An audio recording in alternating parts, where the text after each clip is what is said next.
أنفسنا ومن سيئات أعمالنا من يهده الله فلا مضل له ومن يضلله فلا هادي له ونشهد أن لا إله إلا الله وحده لا شريك له ونشهد أن محمدا عبده ورسوله صلى الله تعالى عليه وعلى آله وأصحابه وبارك وسلم تسليما كثيرا كثيرا. أما بعد فقد قال الله تعالى في كلامه المجيد وفرقانه الحميد. أعوذ بالله من الشيطان الرجيم. بسم الله الرحمن الرحيم. كنتم خير أمة أخرجت للناس تأمرون بالمعروف وتنهون عن المنكر وتؤمنون بالله. وقال رسول الله صلى الله عليه وسلم: طلب العلم فريضة على كل مسلم، أو كما قال النبي صلى الله عليه وسلم. صدق الله مولانا العظيم وصدق رسوله النبي الكريم، ونحن على ذلك من الشاهدين والشاكرين، والحمد لله رب العالمين। সকলে মহব্বতের সাথে দুরূদ ইব্রাহিম করি। আল্লাহুম্মা সাল্লি আলা মুহাম্মাদিন ওয়া আলা আলি মুহাম্মাদ কামা সাল্লাইতা আলা ইব্রাহিম ওয়া আলা আলি ইব্রাহিম إنك حميد مجيد. اللهم بارك على محمد وعلى آل محمد كما باركت على إبراهيم وعلى آل إبراهيم إنك حميد مجيد. سبحانك لا علم لنا إلا ما علمتنا إنك أنت العليم الحكيم. আলহামদুলিল্লাহ। মহান রব্বে কারীমের দরবারে অসংখ্য অগণিত শুকরিয়া, যে মহান রব্বুল আলামিন আমাদেরকে আল্লাহ তাআলার বিশেষ হুকুম মাগরিবের নামাজ জামাতের সাথে আদায় করার তৌফিক দান করেছেন। এই জন্য আমরা সকলেই অন্তরের অন্তঃস্থল থেকে দিল খুলে প্রাণ খুলে সকলেই জবানে কালিমাতুশ শুকর আদায় করি আলহামদুলিল্লাহ। আল্লাহ পাক রব্বুল আলামিন যখন একটি ইবাদতের পর আরেকটি ইবাদত করার সুযোগ দেন, বোঝা যায় যে আল্লাহ তাআলা এটা পুরস্কার হিসাবে আমাদেরকে দান করেছেন। এবং আল্লাহ পাক যখন এক ইবাদতের পর আরেক ইবাদতের করার সুযোগ দান করেন, তৌফিক দান করেন, বুঝতে হবে আগের ইবাদতটা আল্লাহ তাআলা কবুল করেছেন। তা আমরা আল্লাহ তাআলার হুকুম মাগরিবের নামাজ আদায় করে আবার দিনের ফিকির নিয়ে, দিন শিখবার উদ্দেশ্যে, দিনের মুযাকারা নিয়ে কিভাবে আমরা দিনের উপর পরিপূর্ণভাবে চলতে পারি, এই ফিকির নিয়ে এখানে বসেছি। এই মজলিসটা আল্লাহ তাআলার কাছে অনেক বেশি দামি। এই জন্য দিল থেকে শুকর আদায় করি আলহামদুলিল্লাহ। এই সমাজের, এই এলাকার যারা বালেগ পুরুষ, সকলের উপর দায়িত্ব ছিল, কর্তব্য ছিল মসজিদে এসে জামাতের সাথে নামাজ পড়া। কিন্তু আল্লাহ পাক সবাইকে এই তৌফিক দান করেন নাই, যার কারণে সবাই আসতেও পারেন নাই। আল্লাহ পাক আমাদেরকে তৌফিক দিয়েছেন, ক্ষমতা দিয়েছেন, এটা আল্লাহ তাআলার একান্তই রহমত। আল্লাহ তাআলার একান্তই দয়া। আমি আমার বুদ্ধির বলে, আমি আমার জ্ঞানের বলে, আমি আমার ইলমের বলে, আমি আমার বংশের বলে মসজিদে এসে নামাজ আদায় করতে পারি নাই, এবং নামাজ আনতে আবার আল্লাহ তাআলার এই দিন নিয়ে দিনের আলোচনা শুনবার এবং বুঝবার নিয়তে আবার বসতেও পারি নাই। এটা একান্তই আল্লাহ পাকের দয়া, আল্লাহ পাকের মায়া। এই জন্য আল্লাহ পাক রব্বুল আলামিন ঘোষণা করেন, লাইন শাকারতুম লাযিদান্নাকুম ওয়া লাইন কাফারতুম ইন্না আযাবি লাশাদীদ। যদি আল্লাহ তাআলার বান্দা বান্দি যখন আল্লাহর নিয়ামত পেয়ে শুকর আদায় করে, আল্লাহ তাআলার তার নিয়ামতকে আরো বাড়াইয়া দেন। যখন নিয়ামত পায়ে শুকর আদায় করে না, আল্লাহ তাআলার নিয়ামতকে ছিনাইয়া দেন এবং কঠিন থেকে কঠিন আযাবে কি করেন? গ্রেফতার করেন। এই জন্য আল্লাহ তাআলার যখনই কোনো তৌফিক দিবে, যেই নিয়ামতই আল্লাহ দিবে, এই নিয়ামতের কি করা? কদর কদা। এক এক নিয়ামতের শুকরিয়া এক এক সিস্টেমে করা। এই জন্য আমরা আল্লাহ পাকের গুণাগুণ করার জন্য, আল্লাহ তাআলার বরত্বের জানান দেওয়ার জন্য আমরা এখানে বসেছি। দিন হচ্ছে আমার আপনার মাথার তালু থেকে নিয়ে পায়ের তালু পর্যন্ত, আমার আপনার শরীরের প্রতিটি অঙ্গ প্রত্যঙ্গ 24টা ঘন্টা আল্লাহ তাআলার হুকুম, বিশ্বনবী মুহাম্মদুর রাসূলুল্লাহ সাল্লাল্লাহু আলাইহি ওয়াসাল্লামের সুন্নাহ মোতাবেক পরিচালনা করাকে বলা হয় দিন। এই যে আমরা দিন ইসলামের অনুসারী, দিনটা কি বুঝছেন তো? আমার মাথা থেকে নিয়ে পায়ের তালু পর্যন্ত আমার প্রত্যেকটা অঙ্গ প্রত্যঙ্গ চলবে কার হুকুমে? কার হুকুমে? জুড়ে বলি, কার হুকুমে? আল্লাহর হুকুমে। কার তরিকায়? আমাদের বিশ্বনবী মুহাম্মদুর রাসূলুল্লাহ সাল্লাল্লাহু আলাইহি ওয়াসাল্লামের তরিকায় চলবে আমার 24টা ঘন্টা। 24টা ঘন্টা যখন আল্লাহর হুকুম, নবীর তরিকা অনুযায়ী চলবে, তখন আমার প্রত্যেকটা পদক্ষেপ, প্রত্যেকটা মুহূর্ত, প্রত্যেকটা মিনিট, প্রত্যেকটা ঘন্টা, প্রতিটা দিন, প্রতিটা রাত, প্রতিটা দিন, প্রত্যেকটা মুহূর্তই আমার ইবাদতের মধ্যে গণ্য হয়ে যাবে। তাহলে 24 ঘন্টার মধ্যে পেশাব পায়খানা আছে না নাই?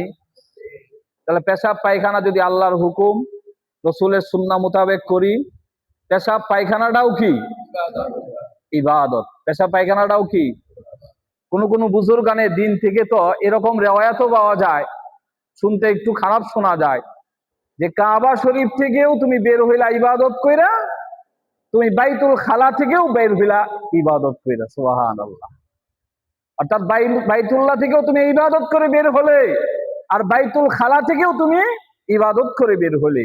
একটা মানুষ যখন সে সুন্নত তরিকায় বাম পা দিয়ে ইস্তিনজায় ঢুকবে, দোয়া পরে ঢুকবে, সুন্নত তরিকায় গিয়ে সুন্দর করে বসবে, আবার সুন্নত তরিকায় ইস্তিনজা সেরে ডান পা দিবে, আবার সুন্দর করে বের হবে।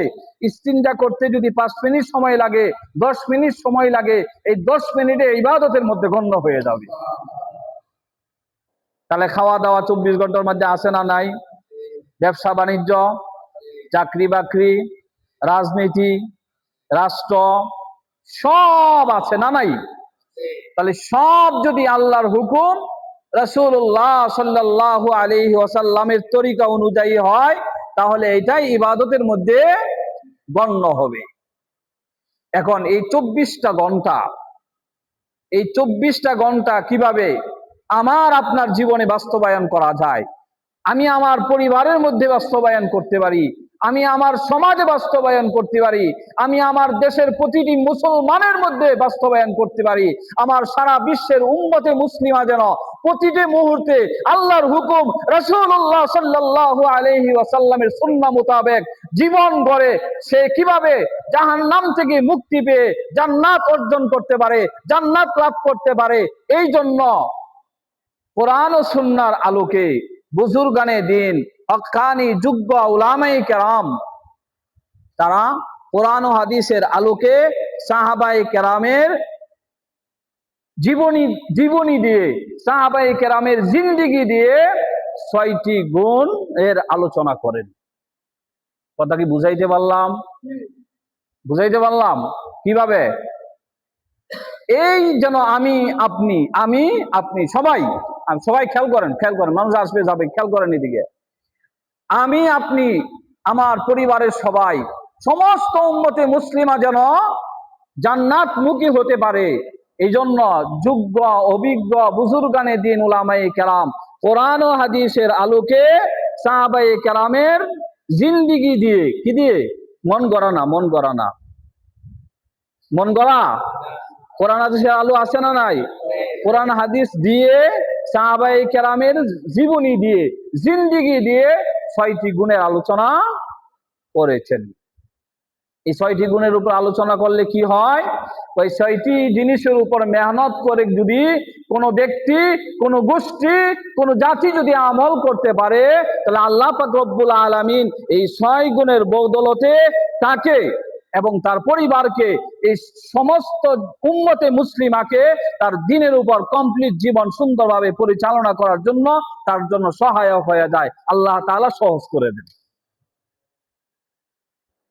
তাহলে আমরা সবাই চাই না যে আমি দ্বীনের উপর উঠি, আমার ভাই দ্বীনের উপর উঠুক, আমার সন্তান দ্বীনের উপর উঠুক, আমার সমাজবাসী দ্বীনের উপর উঠুক? আমরা সবাই চাই না?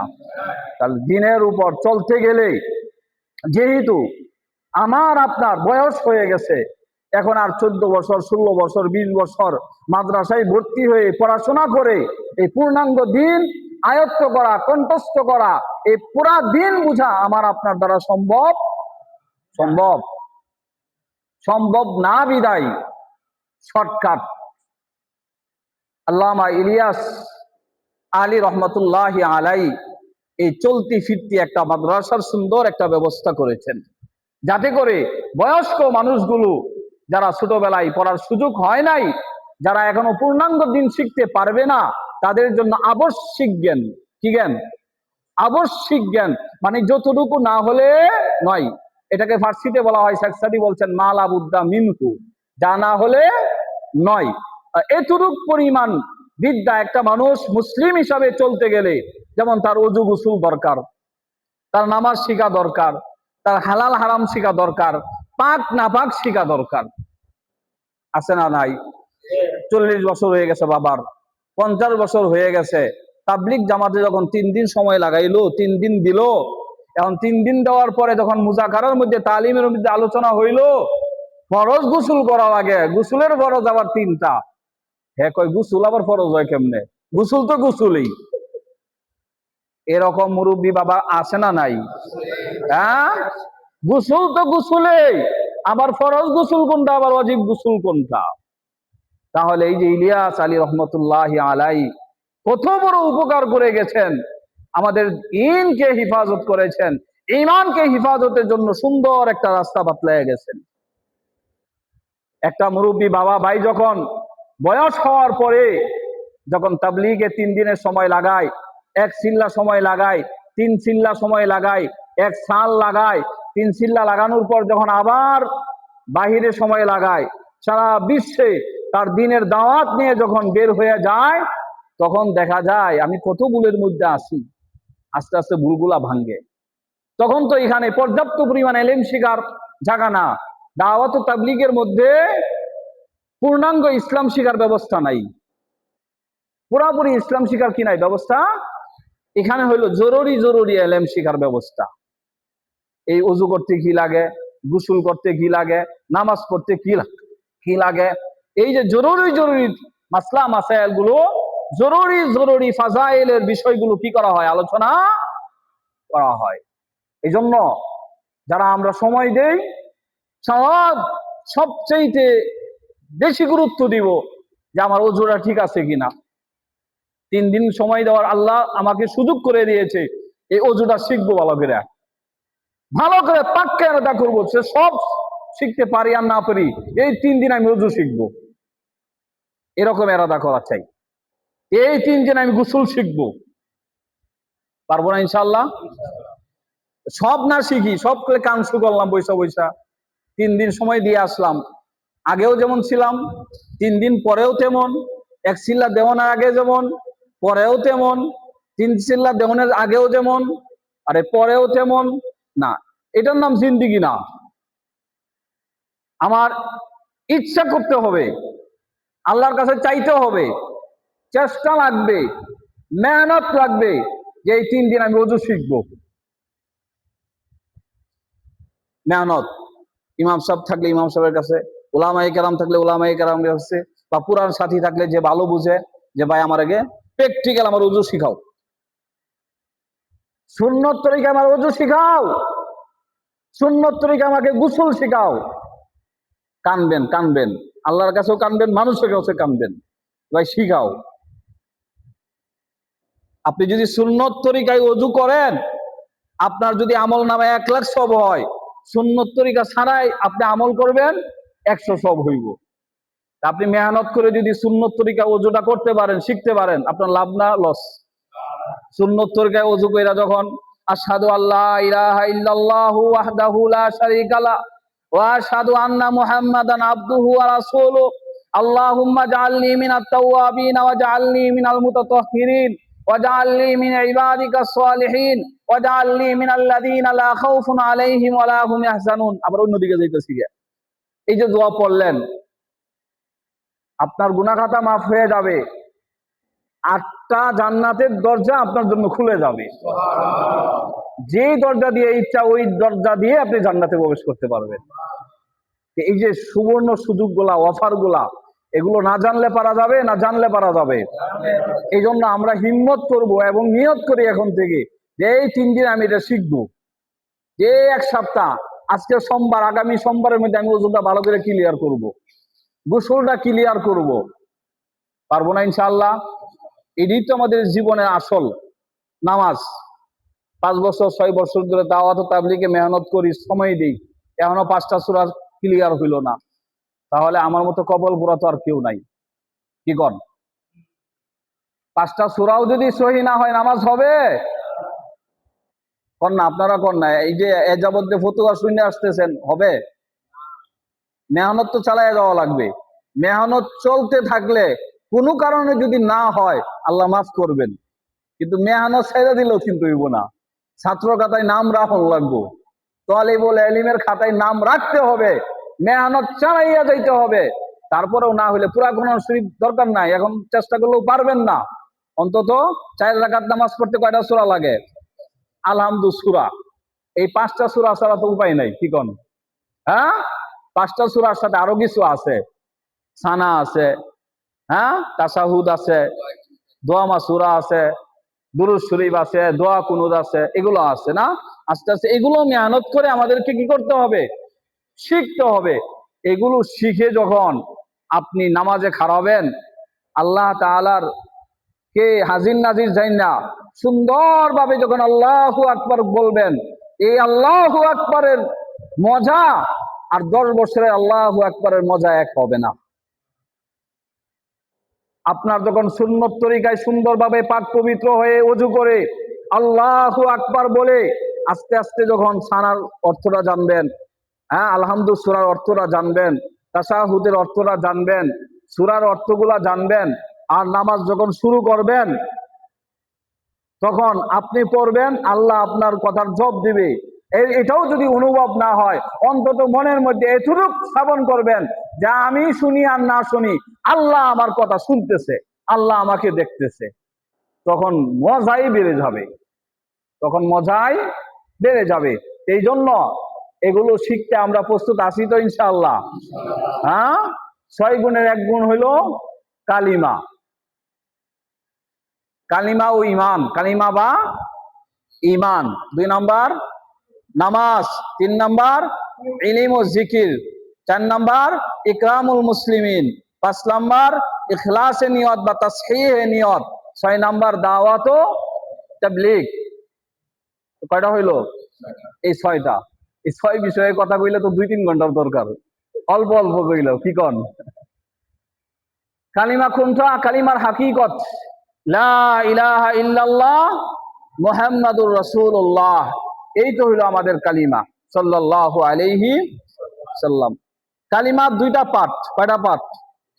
একটা হলো তাওহীদ, লা ইলাহা ইল্লাল্লাহ, এটাকে কি বলে?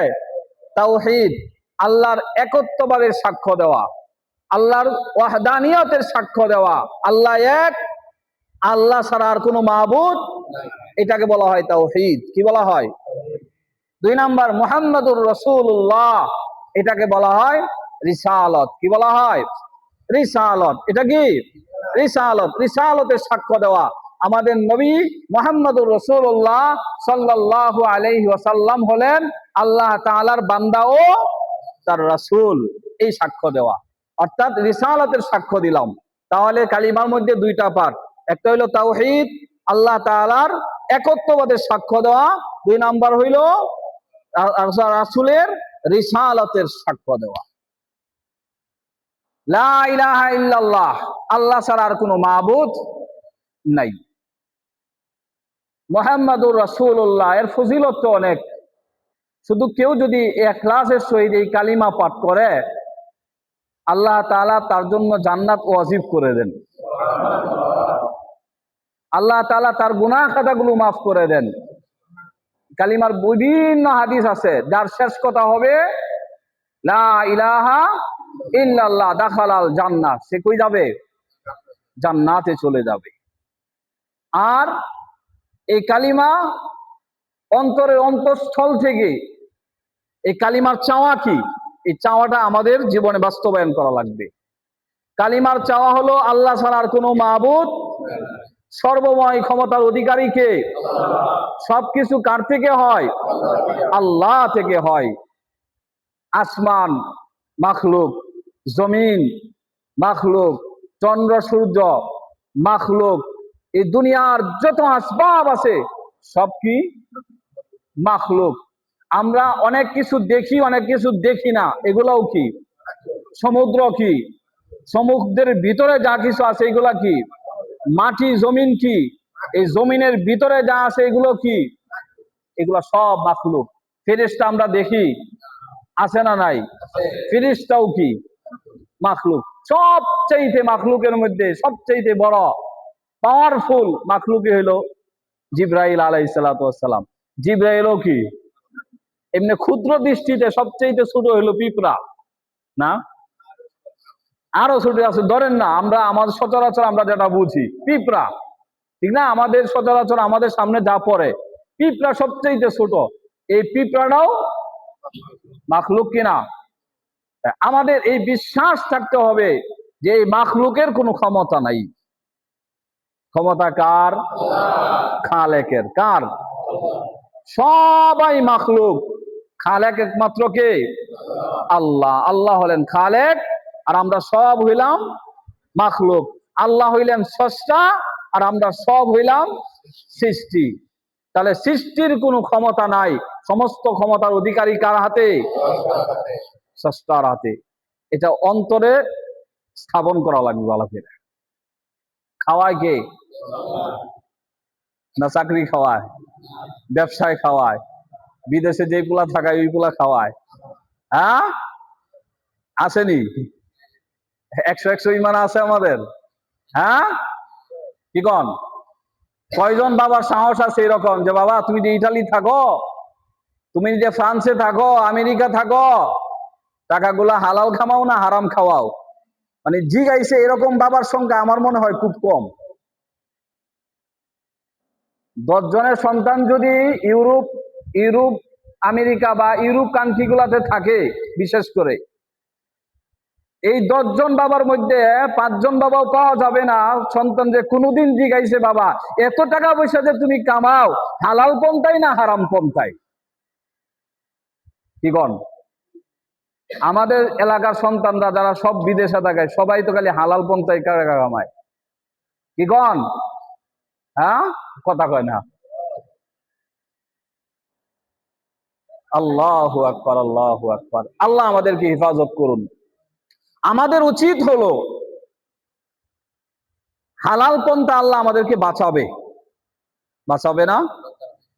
হালাল পন্থায় যদি থাকি হয়তো একটু কষ্ট হবে, দুনিয়াতে যে কষ্টে থাকে তারও দিন শেষ হবে, যে সুখে থাকে তারও চলে যাওয়া লাগবে। কি কন? যে কষ্টে থাকে সেও একদিন চলে যাবে, তার কষ্ট থাকবে না। যে সুখে থাকে সেও একদিন চলে যাবে, তার সুখ থাকবে না। থাকবে? এই জন্য আমি আপনার ইটালি থেকে একজন চলেও আসছে আমার পরিচিত, ওখানে থাকা অবস্থায় শুধু কান্দে, শুধু কান্দে। আমার তো বাংলাদেশে হালাল পন্থায় উপার্জনের রাস্তা আছে, আমি কেন ভাই আসলাম?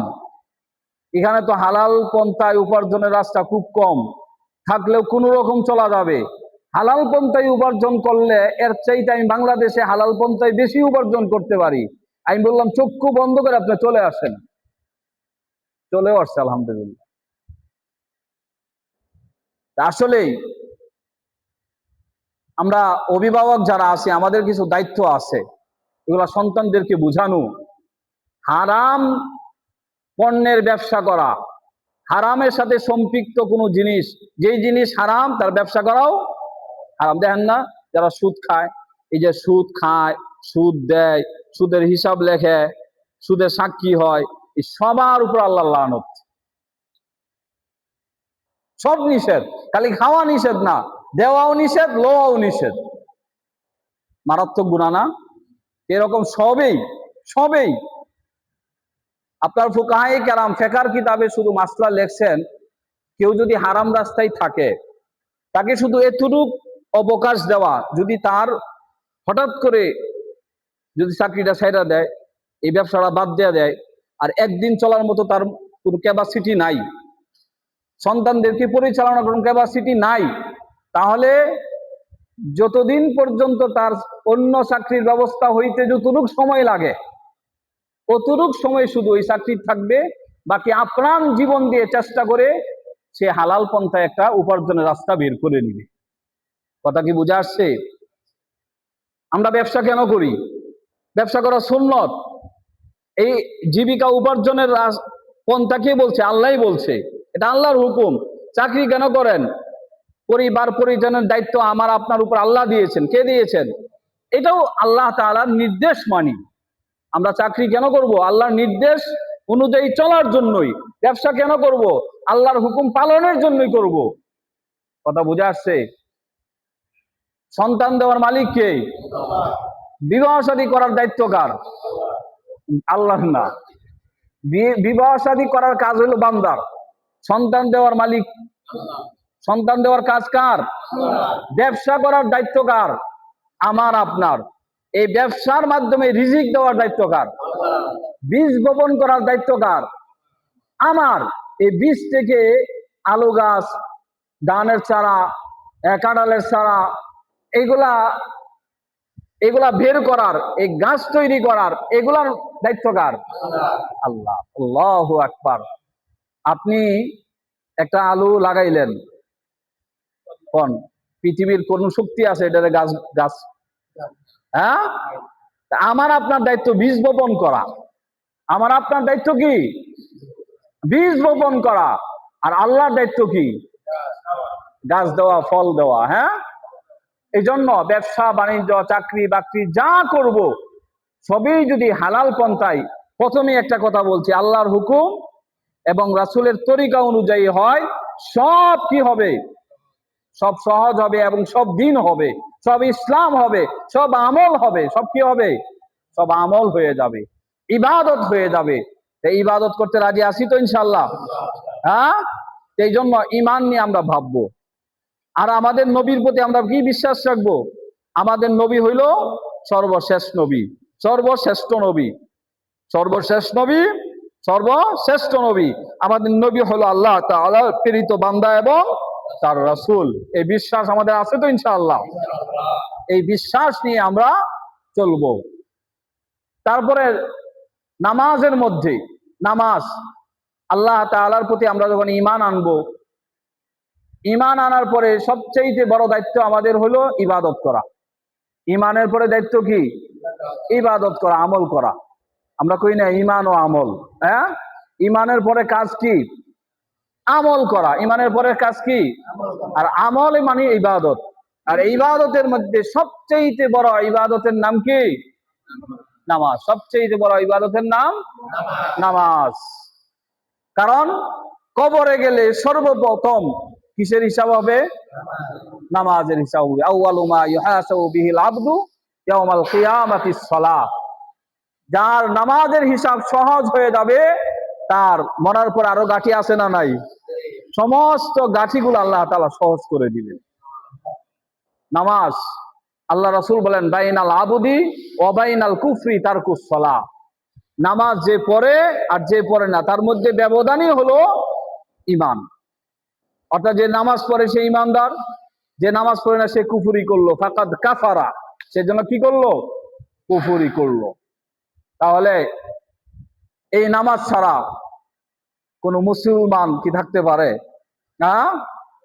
এই যে আমরা ক্ষেত কামারে কাজ করি, ব্যবসা বাণিজ্য করি, চাকরি বাকরি করি, এই যে সংসার, এই যে এত কষ্ট মেহনত, কি জন্য? এই রিজিকের জন্য না? হ্যাঁ। অথচ এই নামাজ যদি, এই যে ফাজাইলা আমলের মধ্যে বারবার হয়তো আপনারা পড়েন, বারবার তালিম করেন, যে কোনো ব্যক্তি যদি নামাজ পড়ে, আল্লাহ তাআলা তার জীবনের সংকীর্ণতা, রিজিকের সংকীর্ণতা দূর করে দেন। এই নামাজটা যদি গুরুত্ব সহকারে পড়েন, এইটার বেতন যদি এটা হয়ে যায়, কি কন? আরে যত মেহনত কষ্ট করি তো রিজিকের লেগিয়া। হ্যাঁ, আল্লাহ তো এখানে রিজিকের ব্যবস্থা করছে নামাজের মধ্যে, কিন্তু আমাদের নামাজটা সুন্দর হয় না। নামাজটা আল্লাহ তাআলা যেভাবে চায় সেভাবে হয় না। ব্লাডের সমস্যা, হ্যাঁ, খাওয়ানোর সমস্যা, চতুর্দিকে সমস্যা, নানান সমস্যার কারণে ইবাদতটা যেভাবে হওয়ার দরকার সেভাবে হচ্ছে না। 100% হচ্ছে না। হয়তো কারো 40, কারো 30%, কারো 50%, কারো 60%। কিন্তু আমাদের চেষ্টা করা লাগবে আমাদের নামাজটা যেন কত পার্সেন্ট হয়? 100% যখন হবে, তখন রিজিকের সংকীর্ণতা দূর হয়ে যাবে, জীবনের সংকীর্ণতা দূর হয়ে যাবে। আল্লাহ তাআলা এই কবরের আযাব হটাইয়া দিবেন। আল্লাহ তাআলা আমল নামা ডান হাতে দিবেন। সুবহানাল্লাহ, কন্যা জুড়ে দিবেন। ফুলসিরাত আল্লাহ তাআলা বিজলির গতিতে পার করে দিবেন। বিনা হিসাবে আল্লাহ তাআলা জান্নাত দান করবেন। কোন এইগুলা যদি পাওয়া যায়, আর কি দরকার? দুনিয়া পাইছি নি এর মধ্যে? আরে দুনিয়া পাই নাই, আখিরাত পাইছি না পাই নাই? তাহলে এক নামাজ যদি ঠিক হয়ে যায়, তাহলে দুনিয়াও পাইলাম, আখিরাতও পাইলাম। তাহলে আমার আপনার কি জিন্দেগিতে এত টেনশন? টেনশন আছে? টেনশন নাই। এই জন্য নামাজটা সুন্দর করবো তো ইনশাআল্লাহ। নামাজটা সুন্দর করবো তো সবাই। নামাজের অনেক ফজিলত, বারবার তালিমে এগুলা আয়ত্ত করবেন। এই যে বারবার তালিম হচ্ছে, সাহাবায়ে কেরাম, আবু যর গেফারি রাদিয়াল্লাহু তাআলা আনহু থেকে বর্ণিত হাদিস আছে, আবু হুরায়রা রাদিয়াল্লাহু আনহু থেকে বর্ণিত হাদিস আছে। হ্যাঁ, সাহাবায়ে কেরামদেরকে আল্লাহ রাসূল জিজ্ঞাসা করছে, বাড়ির সামনে যদি পুষ্করণী থাকে, পুকুর থাকে, একটা ব্যক্তি যদি 5 বার দৈনিক গোসল করে, তার শরীরে কোনো গুনাহ থাকতে পারে কিনা? সাহাবায়ে কেরাম, ময়লা থাকতে পারে কিনা? সাহাবায়ে বলছেন ময়লা থাকতে পারে না। তদরূপ কোন ব্যক্তি যদি 5 ওয়াক্ত নামাজ ইখলাসের সাথে যদি আদায় করে, ওই ব্যক্তির শরীরেও কোনো গুনাহ থাকতে পারে না। আবার সাহাবায়ে কেরামদেরকে আল্লাহ রাসূল এবার প্র্যাকটিক্যাল দেখাইছে, গাছের মধ্যে জারা দিয়া দেখাইছে। হ্যাঁ, শীতকালে গাছের পাতা কি করছে? ঝইরা পইরা গেছে। সাহাবায়ে কেরামদেরকে আল্লাহ রাসূল দৃষ্টান্ত দেখাইছেন। তদরূপ ভাবে যখন নামাজ পড়ে, হ্যাঁ, আল্লাহর বান্দারা, আল্লাহর বান্দিরা ঠিক তদরূপ অনুরূপ ভাবে তার গুনাহগুলো ঝইরা ঝইরা পইরা যায়। তারপরে আমরা ওযু করতে যাই, হ্যাঁ, ওযু করতে গেলেও কি হয়? গুনাহ মাফ হয়। সেই জন্য সর্বোচ্চ গুরুত্ব দিয়ে আমরা কি করব? নামাজগুলো আদায় করব। পারবো তো ইনশাআল্লাহ? হ্যাঁ। নামাজ, কালিমা, নামাজ, ইলম ও জিকির। এই নামাজ পড়তে গেলে ইলমের দরকার আছে না নাই? ঈমান শিখতে গেলেও তো ইলমের দরকার আছে। হ্যাঁ, আছে না নাই? কি কন? সবকিছুই করার আগে কি লাগে? জানা লাগে। সবকিছুই করার আগে কি লাগে? জানতে লাগে, জানতে লাগে। জানা ছাড়া এই কাজটা কি হয় না? কমপ্লিট হয় না, এটা পরিপূর্ণ হয় না, এটার দ্বারা আত্মতৃপ্তি লাভ করা যায় না। এই জন্য ইলমের খুব দরকার, ইলমের খুব প্রয়োজন। এখন এই যে আমি প্রথমেই বলছি, এই পূর্ণাঙ্গ ইলম অর্জন করা আমাদের দ্বারা সম্ভব না। অন্তত যেগুলো ফরজ, যেগুলো না হলেই নয়, অন্তত এই এলেমগুলো তো আমাদের জানার দরকার। শুধু নিজেদেরই জানার দরকার। 22 বছরের পোলা ঘরে আছে, এই পোলার তার জানার দরকার নাই। 30 বছরের পোলা ঘরে আছে, এই পোলার জানার দরকার নাই। 20 বছরের মাইয়া ঘরে, এই জানার দরকার নাই। আরেক আমার বুড়ি যে আছে ঘরে, এই বুড়িরও জানার দরকার নাই। হ্যাঁ, এই ইসলাম, এই দিন, এই ধর্ম শুধু একা ইবাদত করার জন্য আসে নাই, শুধু নিজে বাঁচার জন্য নির্দেশ কোরআনে আসে নাই। ইয়া আইয়ুহাল্লাযীনা আমানু কু আনফুসাকুম ওয়া আহলিকুম নারা, তুমি নিজে বাঁচো, তোমার পরিবার পরিজনকে বাঁচাও। কি কন? ফজরের নামাজের সময় যে আইসা পড়েন নামা মসজিদে, পুলাডারে কইতে আহেন, হ্যাঁ, চলবে না, এই হিসাব দেওয়া যাইব না। হ্যাঁ, আচ্ছা, আপনার ঘরের পোলাই এই যে 4টা বাজে তাহাজ্জুদ করতে উঠলেন, অনেক মুরব্বীরা আমার জানা মতো পড়ে, আলহামদুলিল্লাহ, ভালো গুণ। এই যে 4টা বাজে ঘুম থেকে উঠলেন, তাহাজ্জুদের নামাজে খাড়া হইলেন, হঠাৎ করে আওয়াজ পাইলেন আপনার পোলার ঘরের মধ্যে আগুন ধাউ ধাউ করে জ্বলতেছে, তাহাজ্জুদ করবেন না ছাড়বেন? আরে কন না, ছাড়বেন? তখন পোলারে কি করি, আর একটু ঘুমাতুই। হ্যাঁ, মনে করতে হবে, মনে করা লাগবে যে আমি তো জান্নাতের রাস্তায় যাচ্ছি, আমার পোলাই জাহান্নামের দিকে যাচ্ছে। এরকম একটা পেরেশানি থাকা লাগবে যে আমার পোলাই তো জাহান্নামের আগুনে ছুঁয়ে রয়েছে, এখন একটু পরে তার আগুন ধরবে। আর এই বিশ্বাসটা করা লাগবে। নামাজ না পড়লে যে জাহান্নামের আগুনে জ্বলতে হবে, এই বিশ্বাসটা আছে আপনাদের? থাকলে সন্তানদেরকে ঘরে কেমনে রাখেন? পাগলের মতো করা লাগবে, পাগলের মতো, যে ভাই বা উঠো না, হয় আমার বাড়িতে জায়গা নাই, আমার ঘরে জায়গা নাই। আর যদি পোলার দ্বারস্থ হন, পোলার রুজিতে খান, স্বাভাবিকভাবে আমরা যেটা বলি যে পোলাই খাওয়ায় না, যদি এরকম হয় বলবেন যে তোর ভাত আমি খামু না নামাজ না পড়লে। একটু নামাজটার দিকে আসেন, বাকি বিপরেই আসেন, একটু বলেন না সাহস করে। পারবেন ইনশাল্লাহ? নিজে নামাজ পড়বো, পরিবার যারা আছে সবাইকে নামাজ পড়াবো ইনশাআল্লাহ। বিদেশতে আইসে পোলাটা আরামসে ঘুমাইতেছে, ঘুমাক। ওরে বাবারে বাবারে, বুড়া বুড়ি কয় আওয়াজ করিস না, ঘুমাইতেছে, ডিস্টার্ব হইব। বাস্তব না অবাস্তব? পোলাই যদি আরেক ঘরে বা আরেক রুমে ঘুমায়, সুরের মতো আস্তে আস্তে উঠতে মসজিদের জায়গা। তো পোলা এতদিন পরে বিদেশ থেকে আইছে না, এটা দয়া না, এটা দয়া না, এটা মায়া না।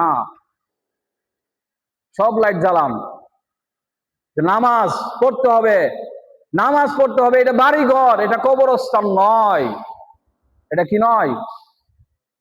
সকালবেলা ফজরের সময় অন্ধকার থাকতে পারবে না, নীরব থাকতে পারবে না, নিস্তব্ধ থাকতে পারবে না।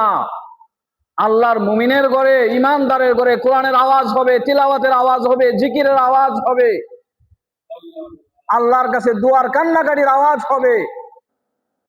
অনেক বাড়ি ঘরে যদি আপনি যান, আল্লাহর কসম, গিয়ে দেখবেন যে কবরস্থানের চাইতেও খারাপ। মানে মাস কি মাস, দিন যায় রাত আসে, রাত যায় দিন আসে, সপ্তাহ যায় বছর যায়, ফজরের সময় একটা লাইট জ্বলে না। বাস্তব না অবাস্তব? ওরা তো কবরে যাবে না, ওরা মরবে না।